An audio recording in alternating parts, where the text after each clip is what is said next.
আসসালামু আলাইকুম ব্যারিস্টার হাসান। ওয়ালাইকুম আসসালাম। জি, আজকে আমি জানতে চাচ্ছি যে 14 ডেজ রুলটা কি?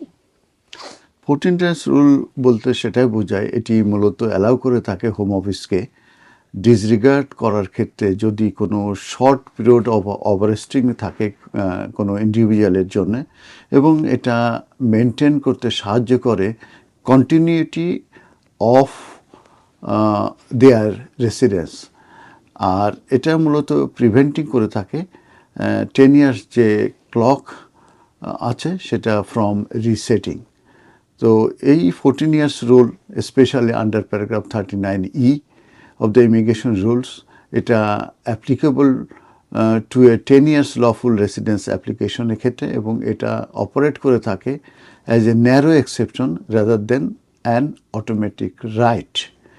এখন এই যে 14 ইয়ার্স রুলটা কীভাবে 10 ইয়ার্স সেটেলমেন্টের ক্ষেত্রে অ্যাপ্লিকেবল হয় এবং এই রুলটা অ্যাপ্লাই করে আন্ডার প্যারাগ্রাফ 39E অনুযায়ী, সেটা নিয়ে আমি এখন আপনাদের সঙ্গে শেয়ার করব।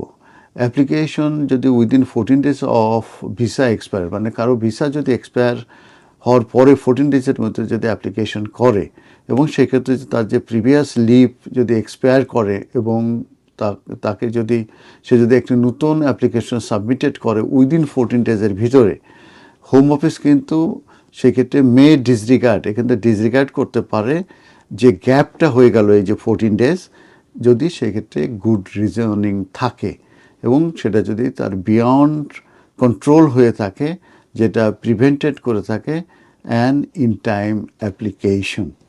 আর application within 14 days of refusal, যদি একটি প্রিভিয়াস ইন টাইম অ্যাপ্লিকেশন যেটা যদি রিফিউজ হয় এবং সেই ক্ষেত্রে যদি 14 ডেজের ভিতরে কেউ যদি নতুন একটি অ্যাপ্লিকেশন সাবমিট করে, তো ডিউরিং এই যে 10 ইয়ার্সের যে কন্টিনিউটি, এটি কিন্তু ব্রোকেন হবে না।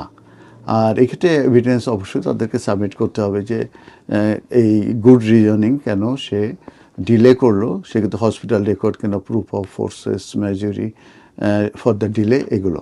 আর কি লিমিটেশন আছে এই 14 ইয়ার্স রুলের ক্ষেত্রে, সেটা হচ্ছে এটা কাউন্ট করে না টুয়ার্ডস দ্য 10 ইয়ার্স।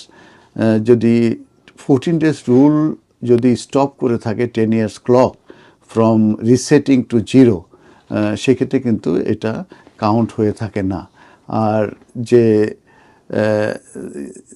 যে সময়ে সে ওভারস্টেয়ার ছিল সেটাও কিন্তু কাউন্ট করে না towards the required 10 years lawful residence. So সেই ক্ষেত্রে তাকে কিন্তু need to make up those days later. আর এটা কিন্তু not automatic, that means 14 years রুলসের যে বেনিফিট আমি বলছি, যেটা গ্যাপটা ডিসরিগার্ড করা হয়, হোম অফিস এটা কিন্তু তার কিন্তু ডিসক্রেশন টু অ্যাপ্লাই, এবং এই রুলটা কিন্তু বেসড অন এভিডেন্স প্রোভাইডেড, মানে এভিডেন্স দিয়ে কিন্তু এটা প্রমাণ করতে হবে যে কেন এই 14 ডেজ রুল তার জন্য অ্যাপ্লিকেবল হবে এবং কেন সে এই ডিলেটা তার হয়েছিল। তো যে কারণে আপনারা সবসময় একটা জিনিস খেয়াল রাখবেন, যখনই আপনারা এই কোনো অ্যাপ্লিকেশন এক্সপায়ার করে যাবে কিংবা কোনো নতুন বিষয় আপনারা সুইচ করবেন, তখন আপনারা ভেরি কেয়ারফুল থাকবেন এবং অবশ্যই ফ্রম ডেট অফ এক্সপায়ারি থেকে উইদিন 14 ডেজের উইদিন 28 ডেজের ভিতরে আপনারা কিন্তু আপনাদের এক্সটেনশন অ্যাপ্লিকেশনটা করবেন। আর যদি ডিলে হয় সেক্ষেত্রে কিন্তু আমি যেটা বলেছি যে প্যারাগ্রাফ 39E যদি অ্যাপ্লিকেবল হয়, তাহলে একমাত্র ওই পিরিয়ডটা ডিসরিগার্ড হবে টুয়ার্ডস 10 ইয়ার্স লফুল রেসিডেন্সের ক্ষেত্রে। ধন্যবাদ ব্যারিস্টার হাসান।